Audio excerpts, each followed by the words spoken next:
Hello friends, Story Peddler here. We're going to begin today with The Hiding Place by Corey Ten Boom. We begin with Chapter 1, The 100th Birthday Party. I jumped out of bed that morning with one question in my mind: sun or fog?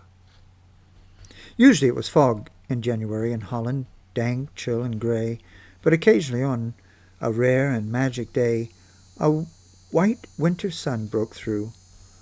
I leaned as far as I could from the single window in my bedroom. It was always hard to see the sky from the bayou. Blank brick walls looked back at me, the backs of other ancient buildings in this crowded center of old Harlem, but from up there where my neck craned to see, above the crazy roofs and crooked chimneys, was a square of pale pearl sky.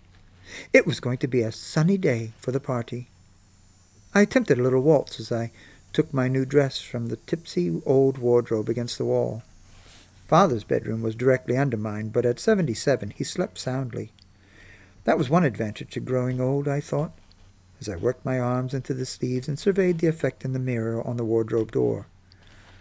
Although some Dutch women in 1937 were wearing their skirts knee-length, mine was still a cautious 3 inches above my shoes. "You're not growing younger yourself," I reminded my reflection. Maybe it was the new dress that made me look more critically at myself than usual. 45 years old, unmarried, waistline long since vanished. My sister Betsy, though 7 years older than I, still had that slender grace that made people turn and look after her in the street. Heaven knows it wasn't her clothes. Our little watch shop had never made much money, but when Betsy put on a dress, something wonderful happened to it. On me, until Betsy caught up with them, hems sagged, stockings tore, and collars twisted. But today, I thought, standing back from the mirror as far as I could in the small room, the effect of dark maroon was very smart. Far below me, down on the street, the doorbell rang. Callers before 7 in the morning? I opened my bedroom door and plunged down the steep, twisting stairway. These stairs were an afterthought in this curious old house. Actually, it was 2 houses. The one in front was a typical tiny old Harlem structure, 3 stories high, 2 rooms deep, and only one room wide. At some unknown point in its long history, its rear wall had been knocked through to join it with the even thinner, steeper house in back of it, which had only 3 rooms, one on top of the other. And this narrow corkscrew staircase squeezed between the 2. Quick as I was, Betsy was at the door ahead of me. An enormous spray of flowers filled the doorway. As Betsy took them, a small delivery boy appeared. "Nice day for the party, miss," he said, trying to peer past the flowers as though coffee and cake might already be set out. He would be coming to the party later, as indeed it seemed would all of Harlem. Betsy and I searched the bouquet for the card. "Pickwick!" we shouted together. Pickwick was an enormously wealthy customer who not only bought the very finest watches, but often came upstairs to the family part of the house above the shop. His real name was Herman Slurring. Pickwick was the name Betsy and I used between ourselves because he looked so incredibly like the illustrator's drawing in our copy of Dickens. Herman Slurring was without a doubt the ugliest man in Harlem. Short, immensely fat, head bald as a Holland cheese. He was so wall-eyed that you were never quite sure whether he was looking at you or someone else. And as kind and generous as he was fearsome to look at. The flowers had come to the side door, the door the family used, opening onto a tiny alleyway, and Betsy and I carried them from the little hall into the shop. First was the workroom where watches and clocks were repaired. There was the high bench over which Father had bent for so many years, doing the delicate, painstaking work that was known as the finest in Holland. And there in the center of the room was my bench, and next to mine, Hans, the apprentice's. and against the wall, old Christophels.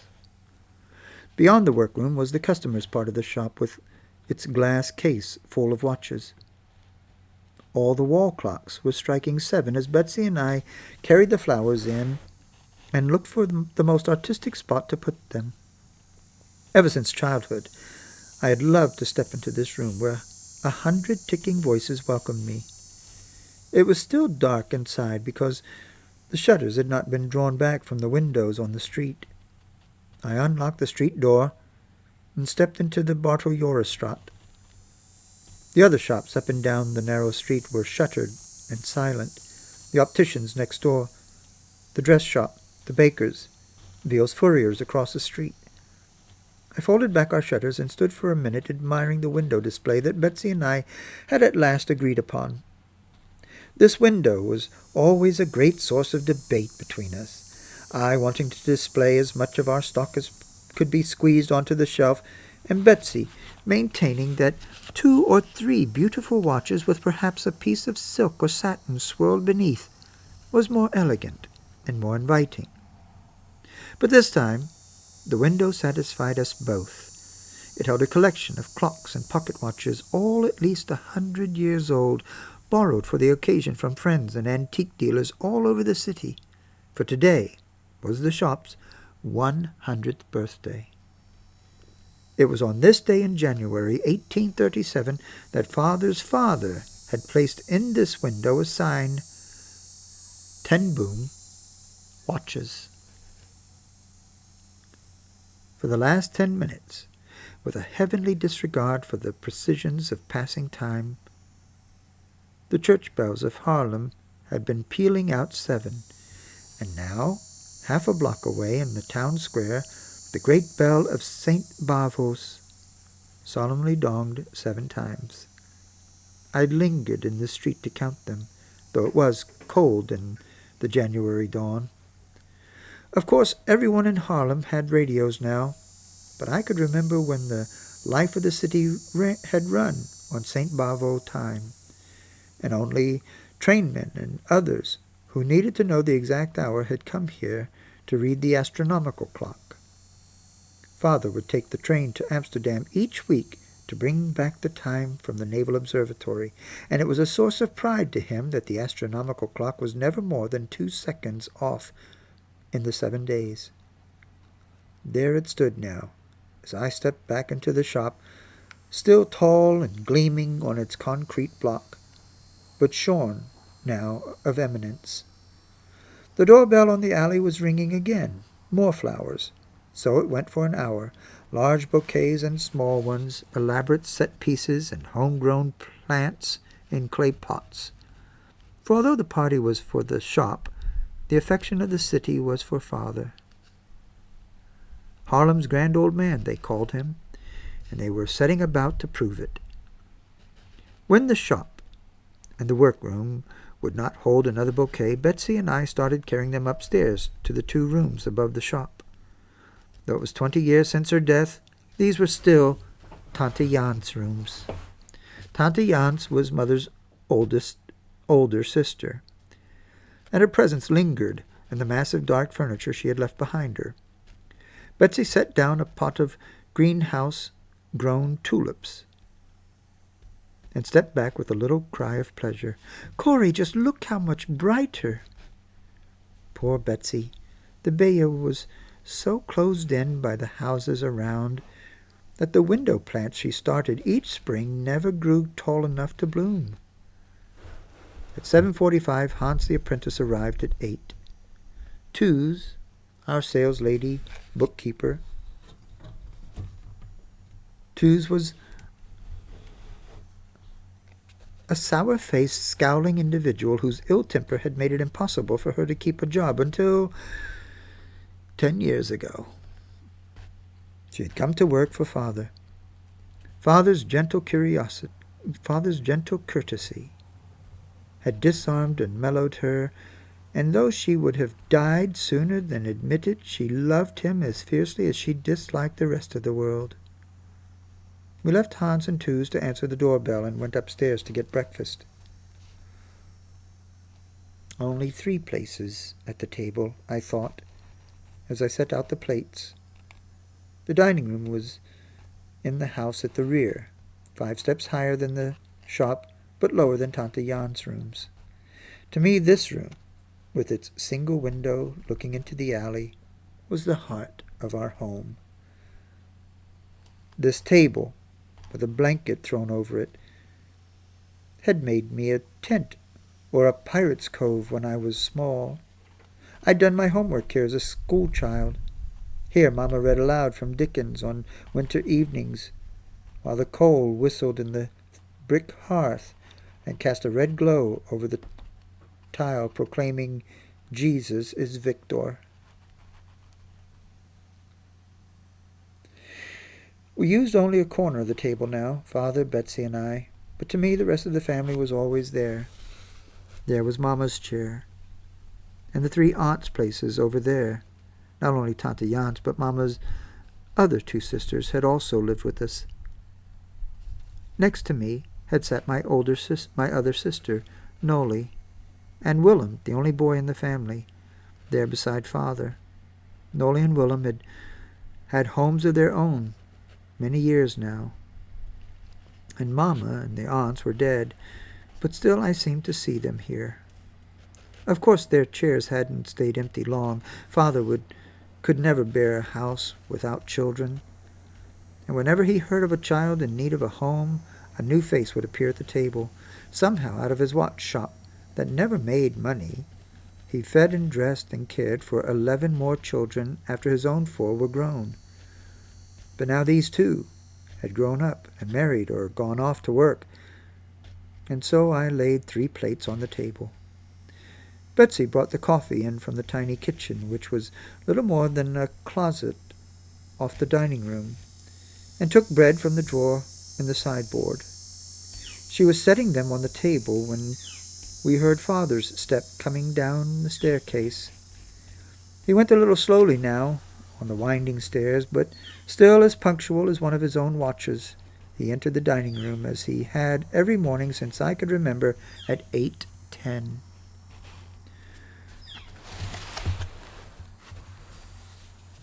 "Father," I said, kissing him and savoring the aroma of cigars that always clung to his long beard. "A sunny day for the party." Father's hair and beard were now as white as the tablecloth Betsy had laid for this special day, but his blue eyes behind the thick round spectacles were as mild and merry as ever, and he gazed from one of us to the other with frank delight.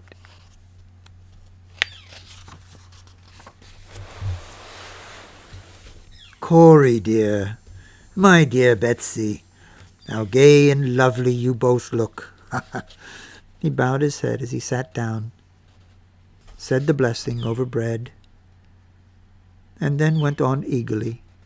"Your mother, how she would have loved these new styles and seeing you both looking so pretty." Betsy and I looked hard into our coffee to keep from laughing. These new styles were the despair of our young nieces, who were always trying to get us into brighter colors, shorter skirts, and lower necklines. But conservative though we were, it was true that Mamma had never had anything even as bright as my deep maroon dress or Betsy's dark blue one. In Mamma's day, married women and unmarried ones of a certain age wore black from the chin to the ground. I had never seen Mamma and the aunts in any other color. Now Mamma would have loved everything about today, Betsy said. Remember how she loved occasions. Mamma could have coffee on the stove and cake in the oven as fast as most people could say best wishes. And since she knew almost everyone in Harlem, especially the poor, sick, and neglected, there was almost no day in the year that was not for somebody, as she would say with eyes shining, a very special occasion. And so we sat over our coffee, as one should on anniversaries, and looked back to the time when Mamma was alive and beyond. back to the time when Father was a small boy growing up in this same house. "I was born right in this room," he said, as though he had not told us 100 times. "Only, of course, it wasn't the dining room then, but a bedroom. And the bed was in a kind of cupboard set into the wall, with no windows and no light or air of any kind. I was the first baby who lived. I don't know how many there were before me, but they all died. Mother had tuberculosis, you see, and they didn't know about contaminated air or keeping babies away from sick people. It was a day for memories, a day for calling up the past. How could we have guessed, as we sat there, 2 middle-aged spinsters and an old man, that in place of memories were about to be given adventures, such as we had never dreamed of. Adventures and anguish, horror and heaven were just around the corner, and we did not know. Oh, Father, Betsy, if I had known, would I have gone ahead? Could I have done the things I did?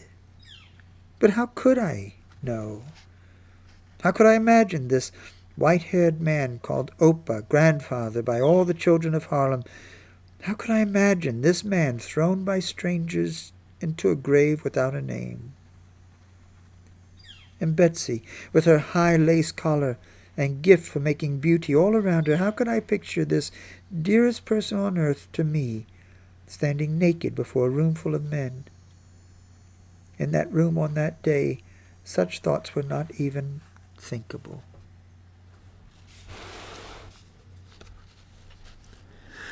Father stood up and took the big brass-hinged Bible from its shelf as Tooz and Hans rapped on the door and came in. Scripture reading at 8:30 each morning for all who were in the house was another of the fixed points around which life in the Bay revolved. Father opened the big volume, and Betsy and I held our breaths. Surely today of all days, when there was still so much to do, there would not be a whole chapter. But he was turning to the Gospel of Luke, where we had left off yesterday. Such long chapters in Luke, too. With his finger at the place, Father looked up. "Oh, where is Christophels?" he said. Christophels was the third and only other employee in the shop, a bent, wizened little man who looked older than Father, although actually he was 10 years younger. I remembered the day, 6 or 7 years earlier, when he had first come into the shop, so ragged and woebegone that I'd assumed he was one of the beggars who had the Beige marked as a sure meal. I was about to send him up to the kitchen, where Betsy kept a pot of soup simmering, when he announced with great dignity that he was considering permanent employment and was offering his services first to us. It turned out that Christophels belonged to an almost vanishing trade, the itinerant clockmender, who trudged on foot throughout the land, regulating and repairing the tall pendulum clocks that were the pride of every Dutch farmhouse. But if I was surprised at the grand manner of this shabby little man, I was even more astonished when Father hired him on the spot.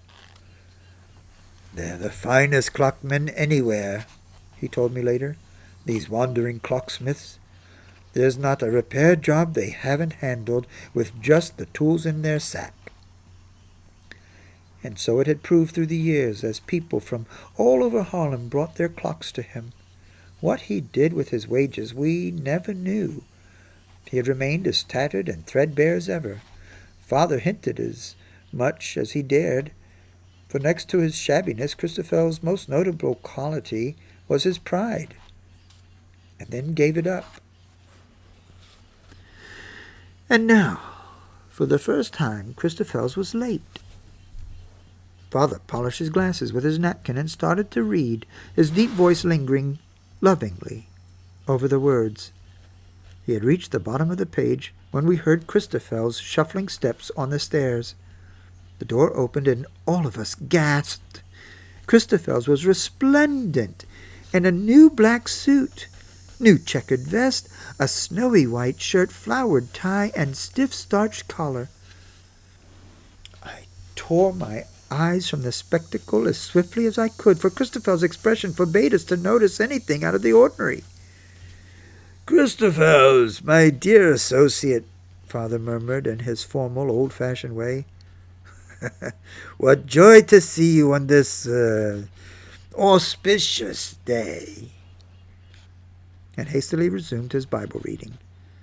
Before he had reached the end of the chapter, the doorbells were ringing, both the shop bell on the street and the family bell in the alley.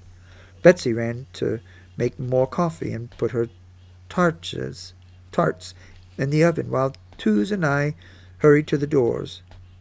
It seemed that everyone in Harlem wanted to be first to shake Father's hand.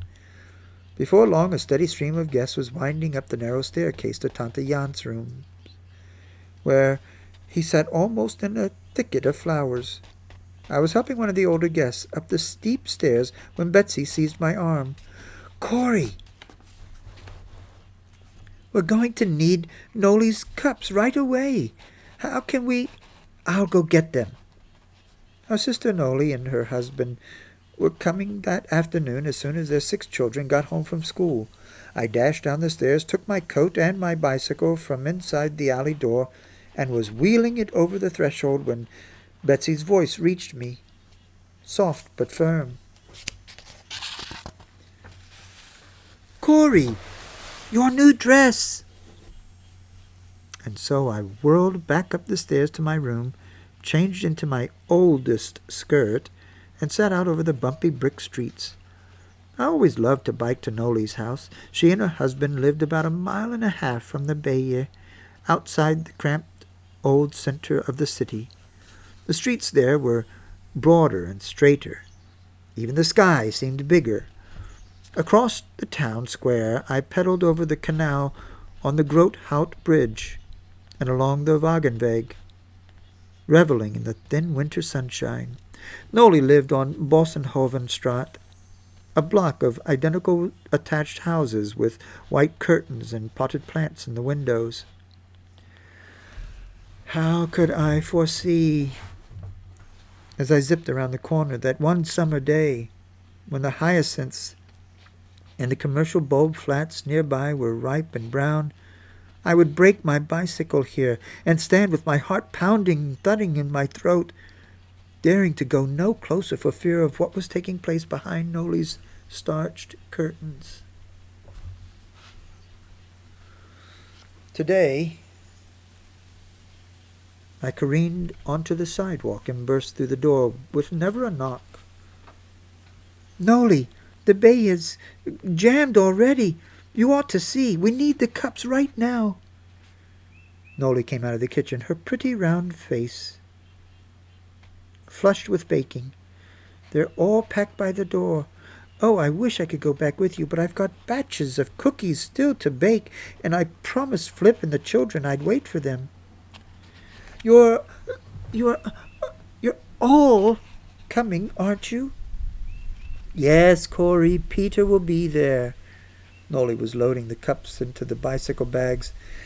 "As dutiful an aunt, I tried to love all my nieces and nephews equally, but Peter, well, was Peter. At 13, he was a musical prodigy and a rascal, and the pride of my life." "He's even written a special song in honor of the day," Noli said. "Here now, you'll have to carry this bagful in your hand, so be careful."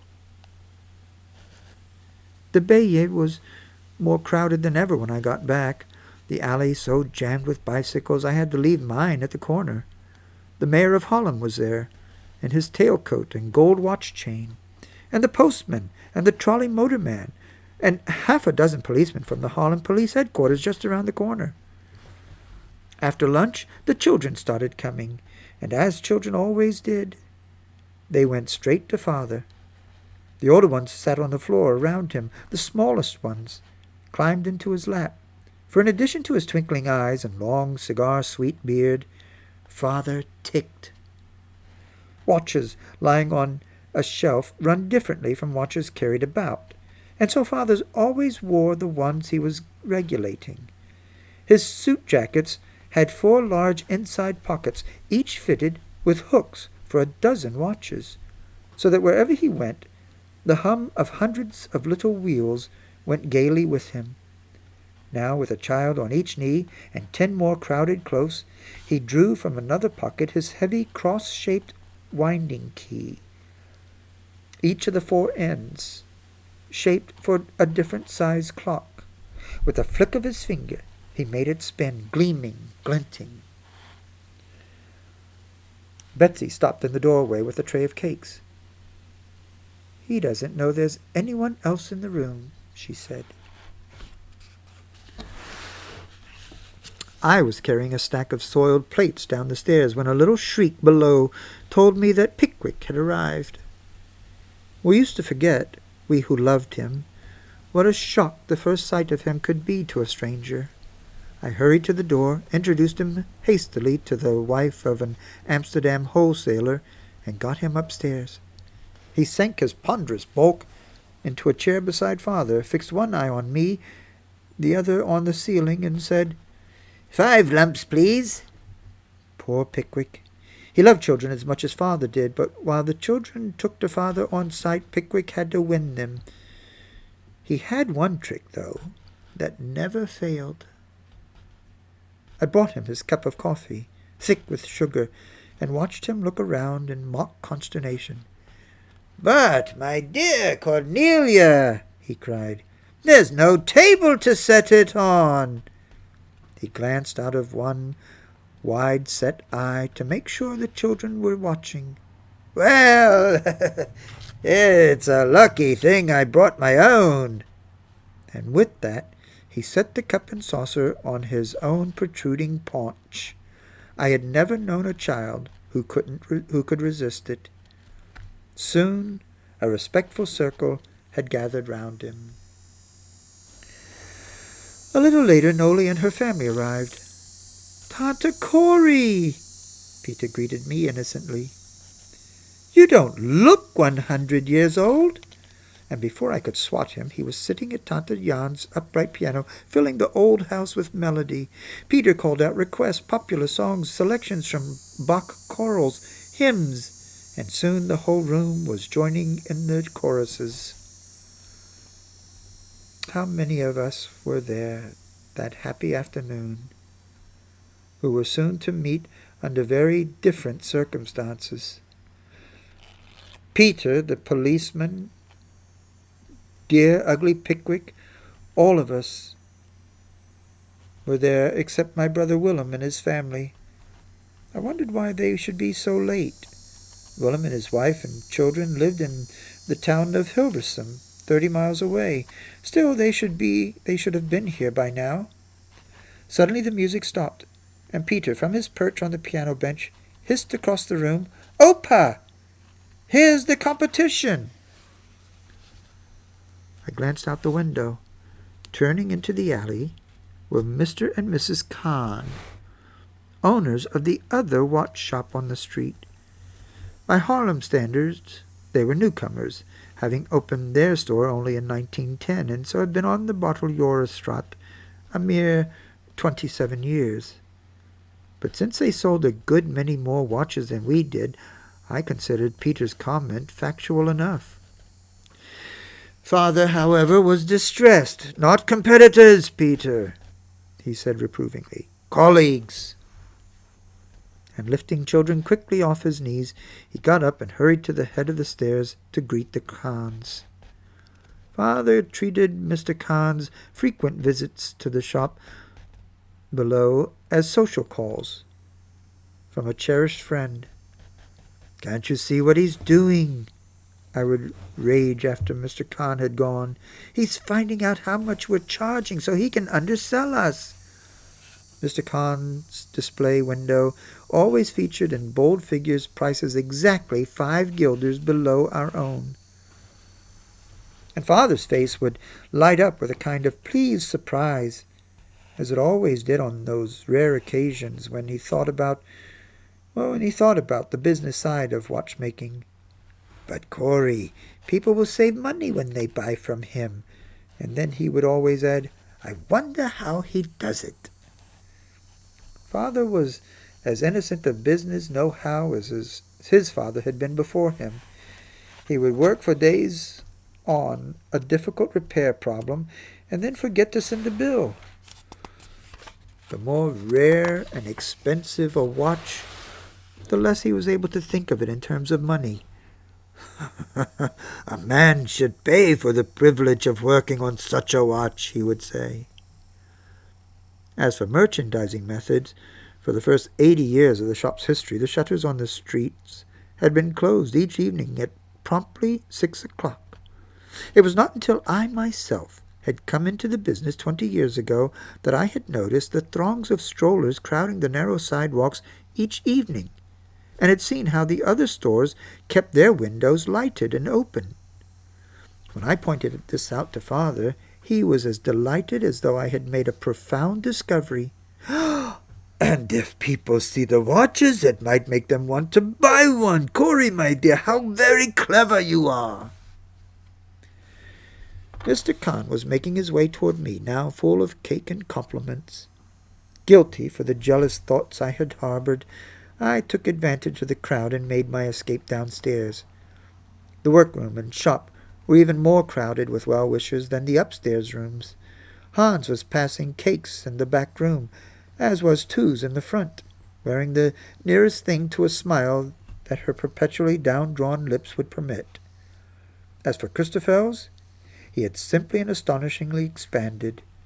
It was impossible to recognize that stooped and shabby little man in the glorious figure at the door, greeting newcomers with a formal welcome, followed by a relentless tour of the shop.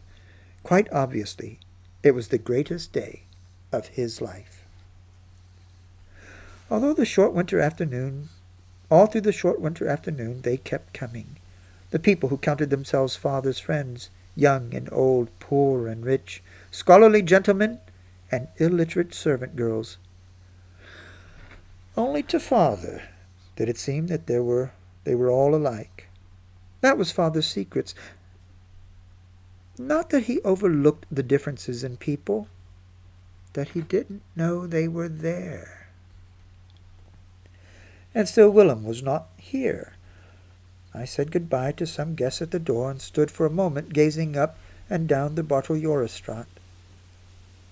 Although it was only 4 o'clock in the afternoon, the lights in the shops were coming on against the January dusk. I still had a great deal of little sister worship for this big brother, 5 years older than I, an ordained minister and the only Ten Boom who had ever been to college. Willem saw things I felt. He knew what was going on in the world. Oftentimes, indeed, I wish that Willem did not see quite so well, for much that he saw was frightening. A full 10 years ago, way back in 1927, Willem had written in his doctoral thesis done in Germany that a terrible evil was taking root in that land. Right at the university, he said, seeds were being planted of a contempt for human life such as the world had never seen. The few who had read his paper had laughed. Now, of course, well, people weren't laughing about Germany. Most of the good clocks came from there, and recently several firms with whom we had dealt for years were simply and mysteriously out of business. Willem believed it was part of a deliberate and large-scale move against Jews. Every one of the closed businesses was Jewish. As head of the Dutch Reformed Church's program to reach Jews, Willem kept in touch with these things. Dear Willem, I thought, as I stepped back inside, closed the door. He was about as good a salesman of the church as Father was of watches. If he'd converted a single Jew in 20 years, I hadn't heard about it. Willem didn't try to change people, just to serve them. He had scrimped and saved enough money to build a home for elderly Jews in Hilversum. For the elderly of all faiths, in fact, for Willem was against any system of segregation. But in the last few months the home had been deluged with younger arrivals, all Jews and all from Germany. Willem and his family had given up their own living quarters and were sleeping in a corridor. And still the frightened, homeless people kept coming, and with them tales of a mounting madness. I went up to the kitchen where Noli had just brewed a fresh pot of coffee, picked it up, and continued with it upstairs to Tante Jan's rooms. "What does he want?"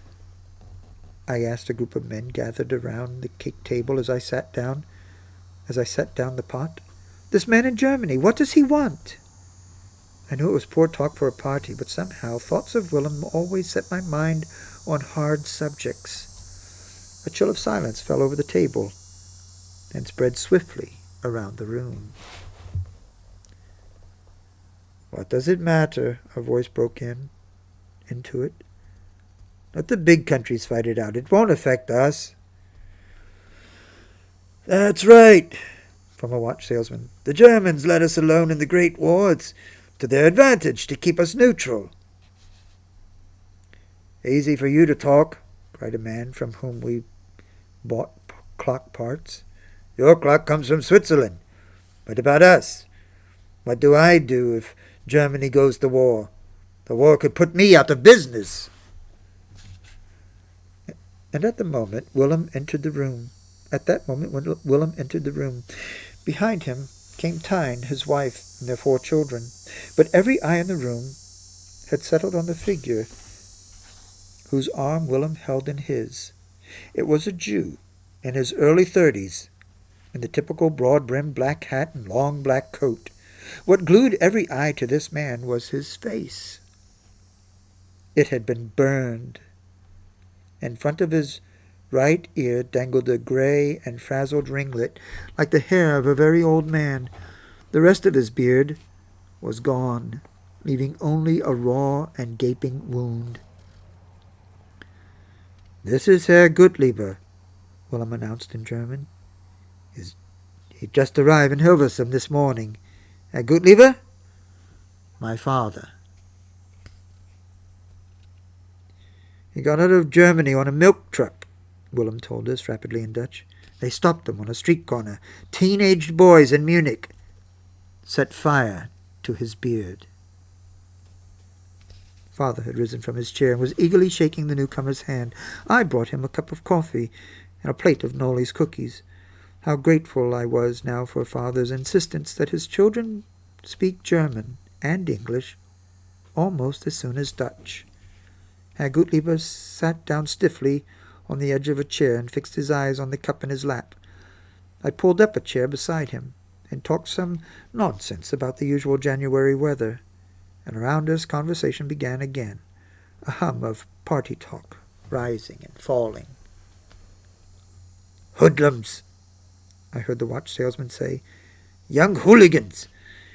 It's the same in every country. The police will catch up with them, you'll see. Germany's a civilized country." And so the shadow fell across us that winter afternoon in 1937. But it rested lightly. Nobody dreamed that this tiny cloud would grow until it blocked out the sky. And nobody dreamed that in this darkness each of us would be called to play a role. Father and Betsy, Mr. Kahn and Willem, even the funny old Bayer, with its unmatching floor levels and ancient angles. In the evening after the last guest had gone, I climbed the stairs to my room, thinking only of the past. On my bed lay the new maroon dress. I had forgotten to put it back on. I never did care about clothes, I thought, even when I was young. Childhood scenes rushed back at me out of the night, strangely close and urgent. Today, I know that such memories are the key not to the past, but to the future. I know that the experiences of our lives, when we let God use them, become the mysterious and perfect preparation for the work He will give us to do. I didn't know that then, nor indeed that there was any new future to prepare for in a life as humdrum and predictable as mine. I only knew as I lay in my bed at the top of the house that certain moments from long ago stood out in focus against the blur of years. Oddly sharp and near they were, as though they were not yet finished, as though they had something more to say. And that's the end of chapter 1.